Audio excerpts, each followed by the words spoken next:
This episode is presented by Gorgeous. Did you know that loyal customers are 9 times more likely to convert compared to first-time shopper?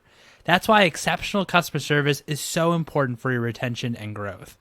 Gorgeous combines all of your communication channels, including email, SMS, social media, live chat, and phone, all on one platform and gives you an organized view of all tickets. This saves your support team hours per day and makes managing customer orders a breeze.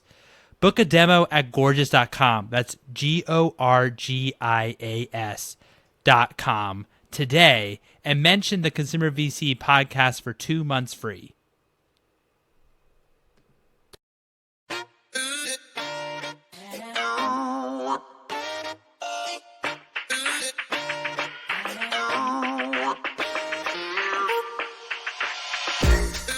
Hello and welcome to the Consumer VC. I am your host, Mike Gelb, and on this show, we talk about the world of venture capital and innovation in both consumer technology and consumer products. If you're enjoying this content, you could subscribe to my newsletter, theconsumervc.substack.com, to get each new episode and more consumer news delivered straight to your inbox. Our guest today is Kimmel, founder of Worklife Ventures. Worklife is the first fund designed for builders, creators, and individual contributors. Some of their investments include Clubhouse, Hopin, and Italic. We focus this conversation on how having fun is actually serious business, the ins and outs of the creator economy, and how to evaluate companies where a celebrity is a co-founder. Without further ado, here's Bree.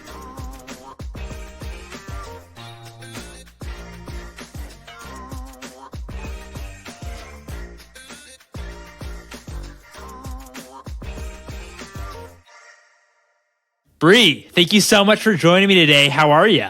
I'm great. How are you doing? I'm doing great. Thanks so much for being here. This is going to be a lot of fun. I wanted to start from the very beginning, at least from your investment career. What inspired you to start Worklife VC? How did that come together?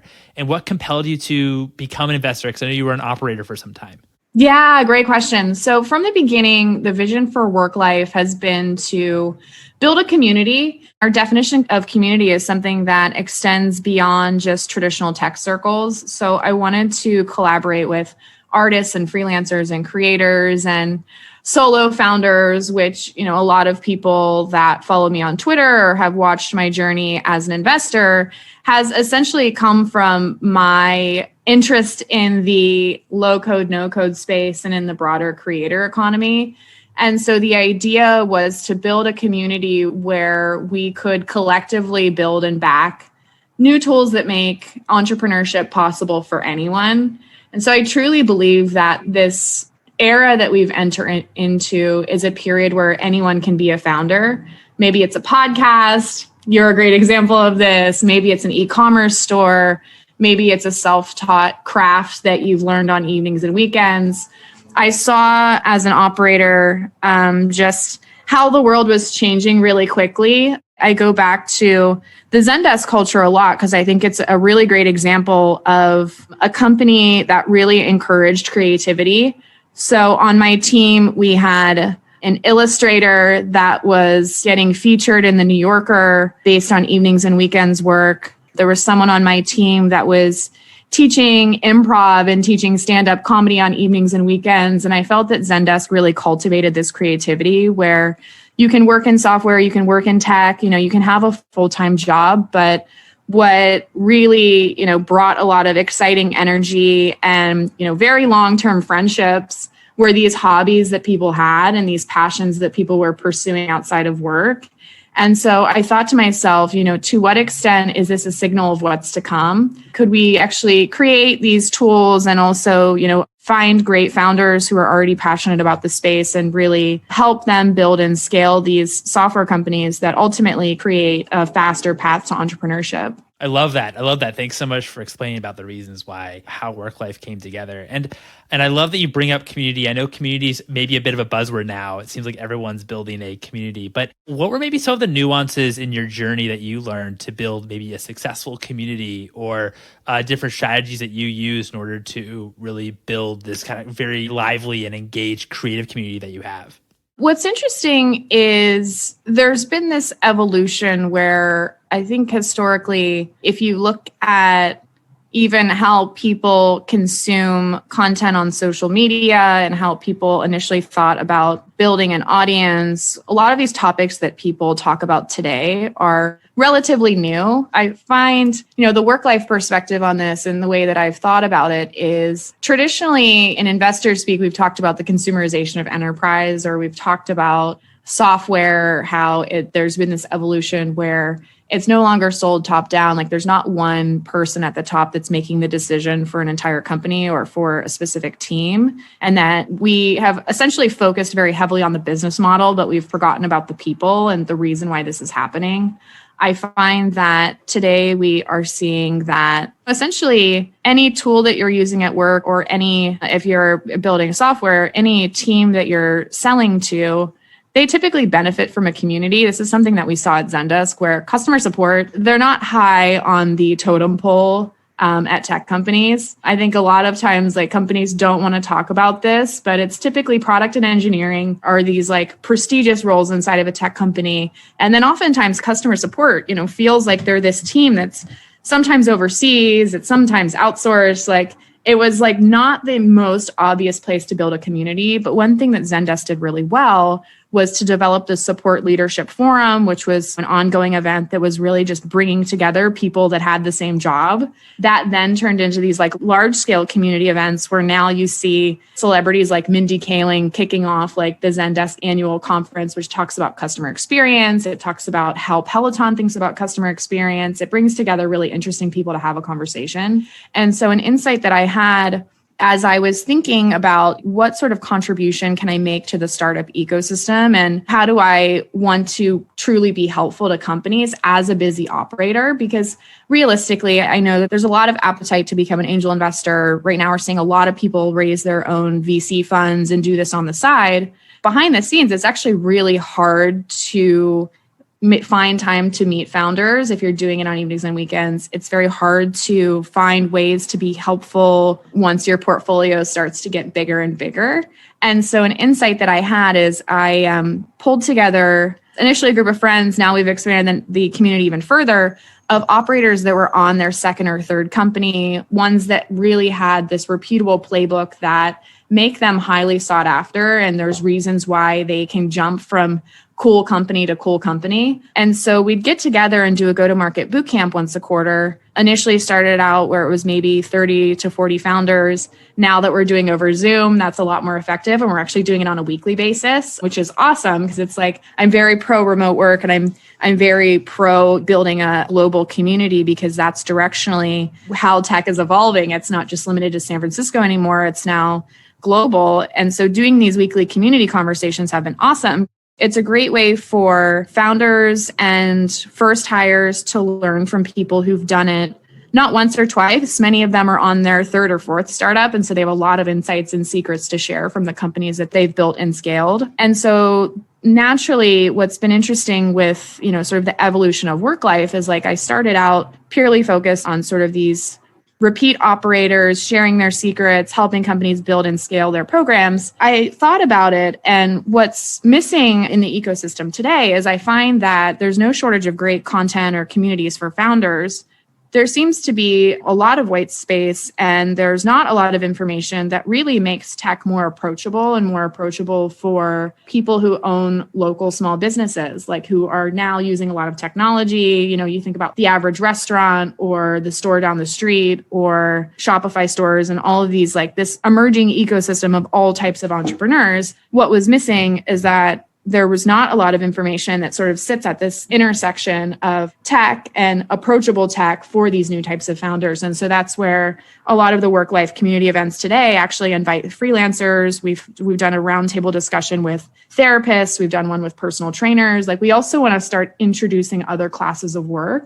And that's really helpful for companies that are building in the space because we can actually bring the community and we can bring a network and drive a really thoughtful discussion and then invite companies that we've invested in that are essentially building for these new classes of work. I love that. I love that. Thanks so much for sharing. I mean, it reminds me of my conversation that I had with Robin Lee at GGV, where she was saying how one of the things that she was really focused on is how to bring some of these small businesses online, and also thinking about two creators as small businesses. And so bringing these people online to have access to these markets or markets that aren't localized. What's interesting is what I'm seeing today is that there are many friends that are leaving well-paying tech jobs to pursue something that they truly care about. Maybe they are teaming up with someone and they're starting a food truck. Maybe they've transitioned out of building software and now they're building something that's like a physical good that they plan to sell online. Like there's a lot of interesting changes that are happening right now. And I really like that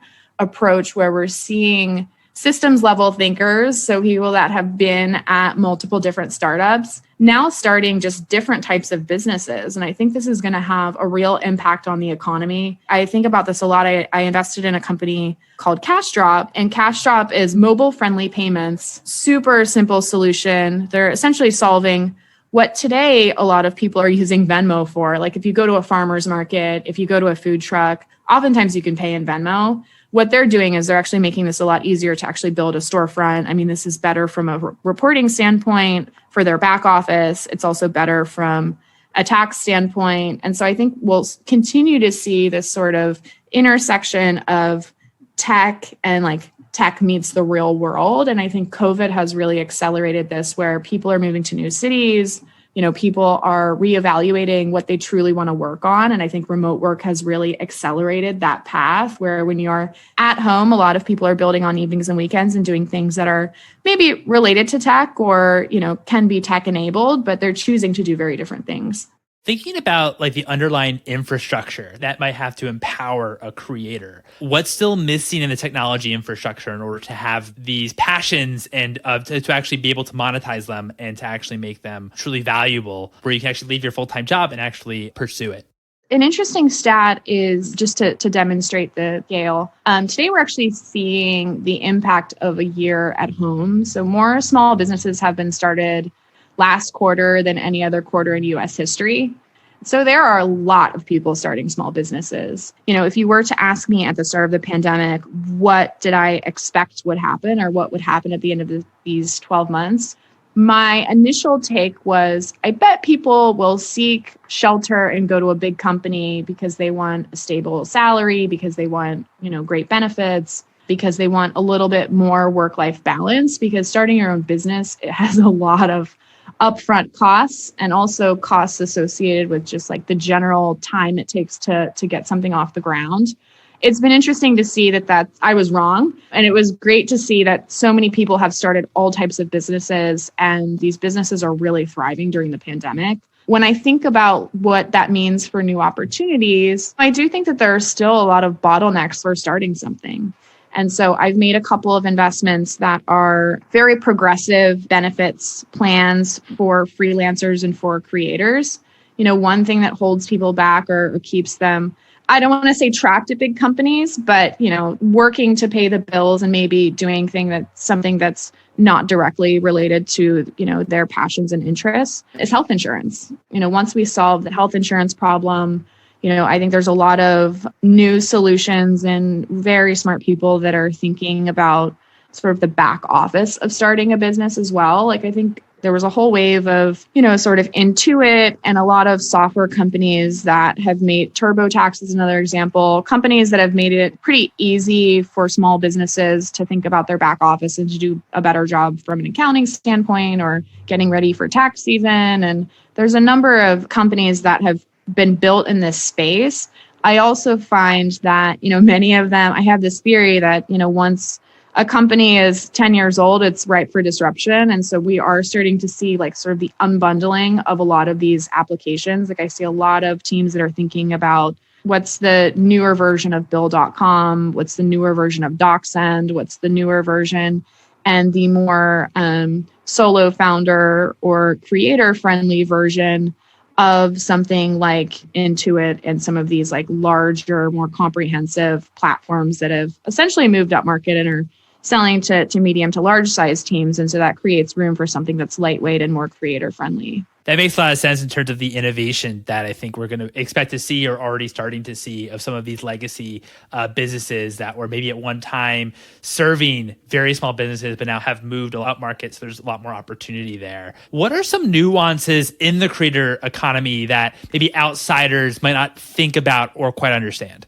Initially, a lot of people associated with, creator with a content creator, likely on YouTube or on Instagram. Back in 2013, I was the head of social at Expedia and worked directly with full-time travel bloggers and micro-influencers and more specifically, experts in up-and-coming neighborhoods. So that included chefs and fashion designers and all types of creators who were essentially monetizing their audience and partnering with big brands like Expedia to pay the bills. Fast forward today, it's so awesome to see that many creators have cut out the middleman and they're not dependent on some of these large branded partnerships because they're able to monetize in new ways. Today, I see kids designing their own video games. I invested in a company called Primer, which is modern education, primarily online or mostly online and through really interesting modern education where it's more about, identifying your child's interests and then aligning education to fit into the things that they care about already. I think that really helps with keeping kids engaged, especially when they're fully remote and also on Zoom right now. We see Soul Cycle instructors that are launching their own direct-to-consumer lines. We see developers who are streaming on Twitch and blogging and creating content. So I think the definition of creator is now quite broad because it speaks to this, I would say, this innate trait that all of us have where it's essentially like when you are creating something, like there's a very tangible output. I feel like one thing that's historically been missing from corporate culture is there are a lot of people that spend the majority of their week in meetings. And so if you're sitting in a meeting all day, like you're not really actively contributing and you're not really fulfilling this desire to build something and to be very proud of your work. I think the output of creating something is feeling accomplished and very proud of the thing that you've built. And so I think definitionally, the creator economy can mean a lot of things to different people. I also think that there is, to be successful, if you're building a small business, you almost have to be a creator. I've talked to a lot of friends who are chefs and own restaurants in different cities, across America, and they had a really hard year. And so for many of them that are thinking with this creator mindset, they've accelerated their time to write a cookbook. They've launched in-home kits, which are super cool. And I get really excited about this because we're essentially turning the restaurant experience into in-home entertainment where you can have friends over, you can cook with your partner, you can, teach your kids how to cook, but you're using like spices and interesting ingredients from some of the, the world's most renowned chefs. So I think that a lot of people are now thinking with this like creator perspective, and it's really helpful for them to build their brand, but it's also a very tangible way for you to be proud of the work that you're doing. No, totally. And I mean, it seems like also, especially with that chef example, that more and more creators are just going to be releasing more and more content. That content is becoming even more crucial. And also when you see creators now launching consumer brands, right, which I think is fascinating, and becoming celebrities of themselves and become people that have influence. Do you think that this is now the future of launching consumer product brands? That's a great question. I mean, I would say there's a couple of things that are happening. We are seeing, as I mentioned earlier, the barrier to start something has come down significantly. And this also applies to physical goods, which I get super excited about. I think historically, if you wanted to start an e-commerce company, you had to find manufacturers and suppliers. And the whole experience was very fragmented and limited to a handful of people. Historically, the last wave of great direct-to-consumer brands, they essentially cut out a lot of the middlemen and they were vertically integrated, like Away, Warby Parker, all of the great like first wave of direct-to-consumer brands went out and raised venture capital. Like they're venture-backed startups. What I'm seeing today is there are a lot of platforms that essentially do all of that work for you. And so your only job is to bring your audience, which creates a whole new type of founder. I was an early investor in a company called Pietra.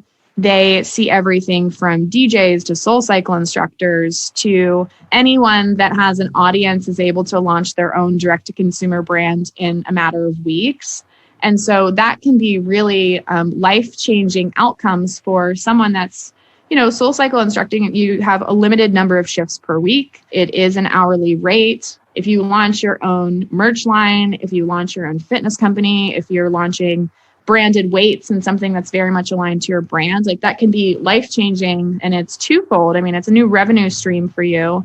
It's also a great way to scale your brand because, when a package arrives at the door, our natural state is to Instagram it and to, tell our friends about it. And so it really helps to generate some virality as well. And so I get super excited about those business models. When I think about, celebrities founding companies, this is something that's happened for a while. I think historically, celebrities would have more, sign more exclusive deals with certain existing brands. I think that can be a lot more challenging. I think it's limiting in terms of your own creativity because usually the brand will come to you with the products that they plan to launch. It's not as collaborative. It takes a little bit longer to get off the ground because there's multiple layers of approval. And so some of the new celebrity founded companies are really interesting to see because they can have full creative control over the product.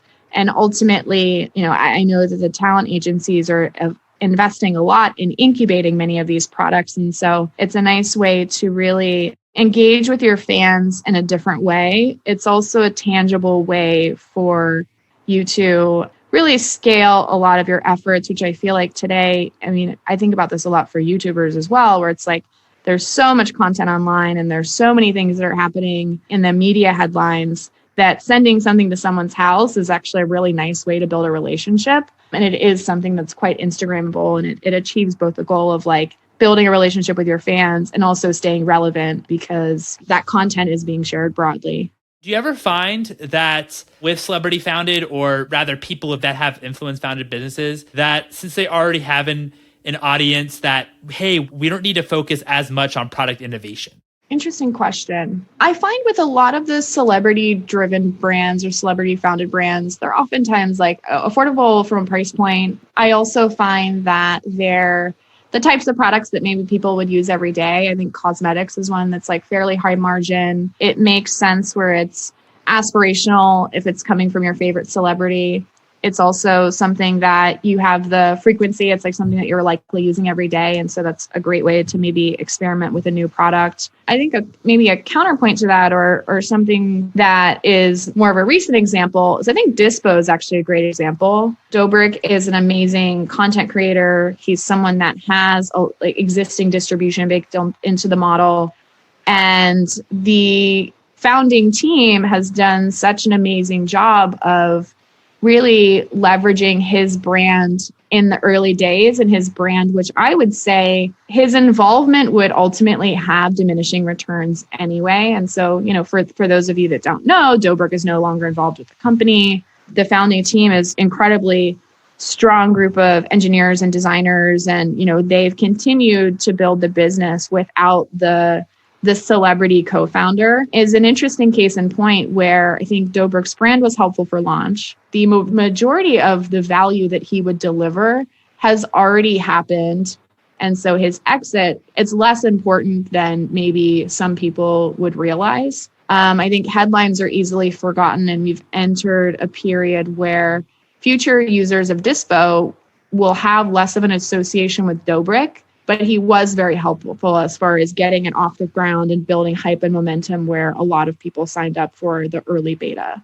And I appreciate you bringing up Dispo. What are maybe some lessons learned from that if you're an entrepreneur and you're thinking about possibly partnering with a celebrity? Yeah, it's one of these things where, at the end of the day, celebrities are people and people come with a lot of baggage. They come with a lot of, life experience or an existing reputation, or in this case, unfortunate news that came out later. And that's news that would not have been readily available or easy to discover by early investors or early hires. When things go wrong at a startup, the great thing about Dispo is they have a strong founding team that can continue building the company. They have supportive investors. I think this is an amazing case study for Alexis Ohanian and his team because they've continued to be helpful. They did what was right, and they issued a statement and said that, they were not aligned with Dobrik's behavior, and it was essentially the polar opposite of the values that they hold as a firm. And so once that statement was released, they didn't part ways entirely, and they didn't leave the team stranded. As an investor, your reputation is built when things are hard. It's very easy to be very vocal and excited about companies that are doing well, but the best investors are ones that operate behind the scenes and continue to be helpful when things are really hard. And I think Alexis has done that really well. I mean, the interesting thing for celebrity founded brands is the Dispo example. We now see what can happen when things go wrong. So that example is actually really important for the ecosystem moving forward, because we see that when you have a great founding team that is really strong across product and engineering, and they are able to continue building the app without the celebrity co-founder, that's something that companies can look to in the future, where it really comes down to who else is on your team will be there if these sort of unfortunate scenarios come up. I look at the work that Alexis Ohanian has done after David Dobrik has left the company. He was very clear in issuing a statement to say that he was not aligned with the behavior of Dobrik, and that he will continue to be helpful to the rest of the Dispo team. And it's great to see that level of commitment to both doing what's right and saying what's right to maintain, the face of their firm, and to really set a precedent for future celebrity founders, that the things that you do behind the scenes or the things that you've done previously can come back and be very harmful to your company.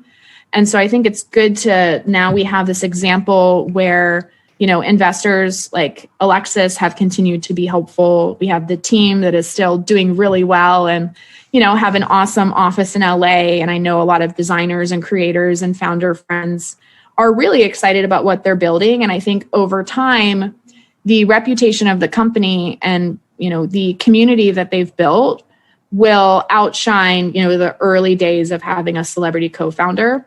But I will say, having Dobrik at the very beginning was helpful as far as acquiring new users.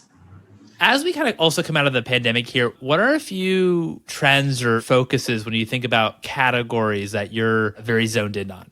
I get asked this a lot because we initially started out investing in a lot of tools for remote teams. So early investor in Hopin, early investor in SuperPeer, early investor in a lot of new platforms that essentially make it easy to host virtual events, to do online coaching. And for a lot of people, that's been interesting because it's a lot of coaches like personal trainers and therapists and people that have typically met their clients in person have been pulled online. We've actually not invested in any tools for remote teams during the pandemic or now post-pandemic. And the reason for that is I find that the companies that were in market with a product that's ready to be sold, they saw a massive acceleration to their business. COVID really changed their trajectory. Hopin went from 4 employees to now 420 employees.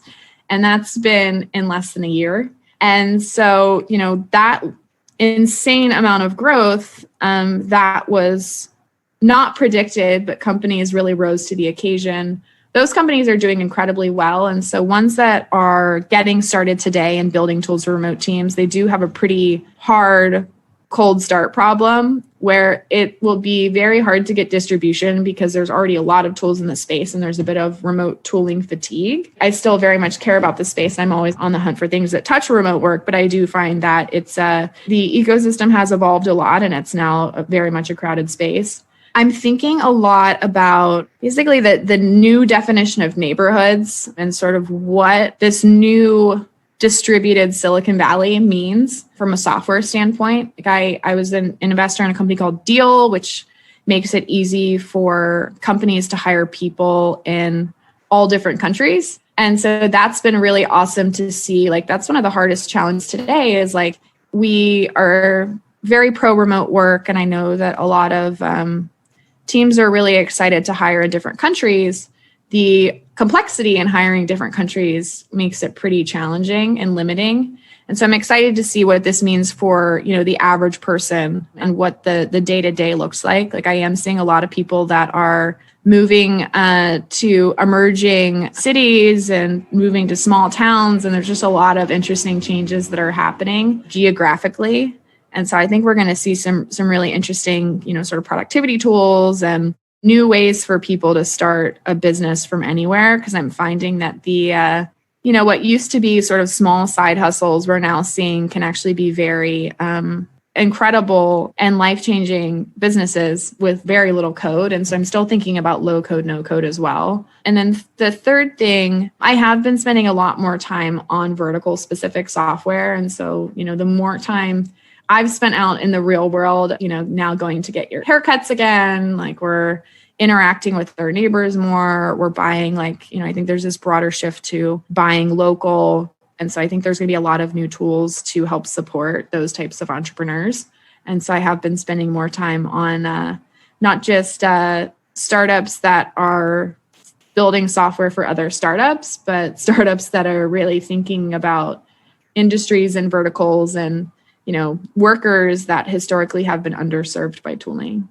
No, that makes sense. And also bringing those workers and companies online. So that makes sense. Yeah. And it kind of going back to the community example as well, it's been really interesting to see just the lack of community for a lot of these classes of work. When I have been spending more time with companies like CashDrop or, even looking at the Webflow community, just the creativity and the types of companies that are being started, I think we're going to start seeing a lot more verticalized communities and verticalized even professional networks where when you're learning a new skill, when you're trying to monetize that skill, there's not really a lot of information online. And quite frankly, blog posts aren't that helpful. What you want is a peer-to-peer community where you can really have real conversations and bounce ideas off of someone else and someone else who's, a little further along in their journey. And so I think there's going to be a whole wave of interesting things that happen from a professional networking standpoint. I was an early investor in a company called Polywork, which is disrupting LinkedIn by talking about basically, your whole personality or your whole self. And so Polywork is interesting because, LinkedIn over the years has become more of a platform for recruiters, and it's very limiting because it largely looks at someone from the perspective of their resume, which I think resumes are naturally very limiting. It only shows some things that you're good at and potentially like the things that you had to do at a company versus the things that you could do or would like to do. And so the interesting thing with Polywork is you can add all of these personal attributes. Do you have a Substack? Are you open to speaking on other people's podcasts? Like, it's just very built for today and really highlights different skills and things that you're thinking about or things that you'd like to work on, as opposed to being only limited to the things that you've done and the things that are on your resume. All right, cool. What's one book that inspired you personally and one book that inspired you professionally? I love this question. One book that I read prior to starting Worklife was a book called Bowling Alone, which I highly encourage people to read. It's been incredibly relevant during the pandemic because essentially the book breaks down the definition of community in American cities in the 50s and in the 60s. And, in these previous generations where the American dream was to have a house with a white picket fence, you knew your neighbors, you joined a bowling league, maybe you got involved with the local school and you were, involved in the PTA.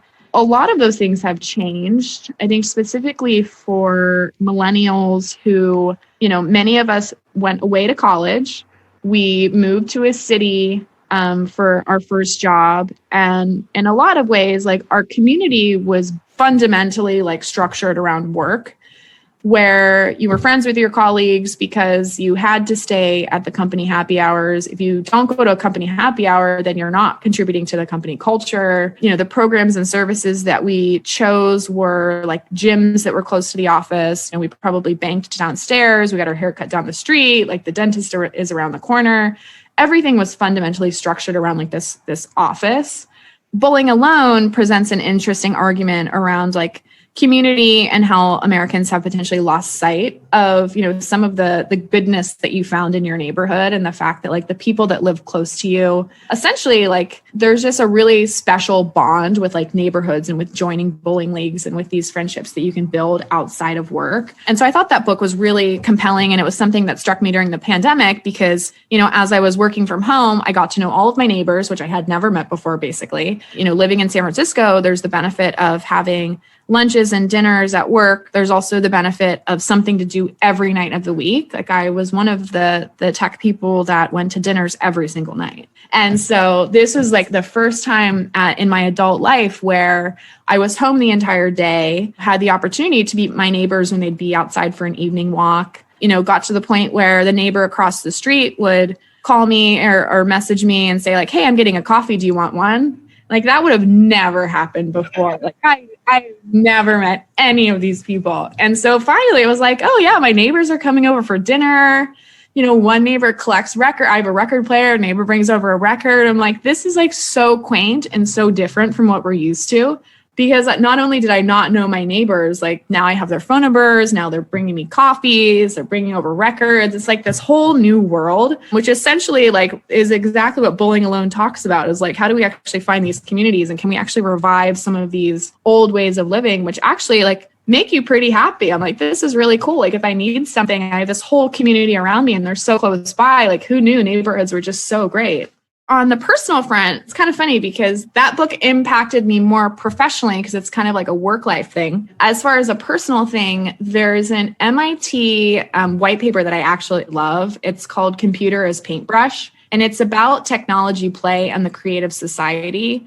And what I love about this white paper, what I love about a lot of the work that MIT is doing, is the fact that, I think our perception of computers today is largely that computers are a place to work. Like when you're in school, it's where you do your homework. When you are a professional, or actually when you're in college, it's like where you take your exams and where you're doing a lot of research. When you're an adult, it's where you're spending like most of your day. Even all classes of work is like feel very email dependent, or, you're spending a lot of time. If you're a creator, you're spending a lot of time editing, and you're in like just a handful of tools. And so it tends to feel like your computer equals work. Computer as Paintbrush actually presents a different perspective, which I really like, where essentially like computers are actually, it should be a place for playing and for experimenting and for creating and for, spending your free time. Like I found actually during the pandemic, I was spending a lot of my time in Figma. It was like, Figma is really fun. Now that they have the community, I can just jump in and see like, what are other people building? Who's doing like custom illustrations? I had built this social network in Figma called Stay at Home Valley, which was super fun. It's more of a, spatial universe, like this metaverse where people were adding designers were adding their office. Someone got engaged outside of Dropbox. Like people were just adding all of these fun little illustrations and like adding some of their favorite Bay Area anecdotes to this Figma file. And so I find that like this whole concept of like reprogramming our brains to, think about a computer not as something that's work related or as something that's like one dimensional, it can actually be an amazing tool for creating and for just playing. I love that. That's awesome. I mean, kind of reimagining what the computer is, and every time you maybe hook up the laptop, not just thinking, okay, this is where I go and do work, that actually have some other tools and actually be that place where you can actually be creative and actually have fun. Bree, this was so much fun. Thanks again for your time. Yeah, I love going over our time. This has been a really fun conversation. And there you have it. It was amazing having Bree on. I highly recommend following her on Twitter at Brianne Kimmel. I'd love it if you'd write a review on the Apple Podcasts. You're also welcome to follow me, your host, Mike, on Twitter at Mike Gelb, and also follow for episode announcements at Consumer VC. Thanks for listening, everyone.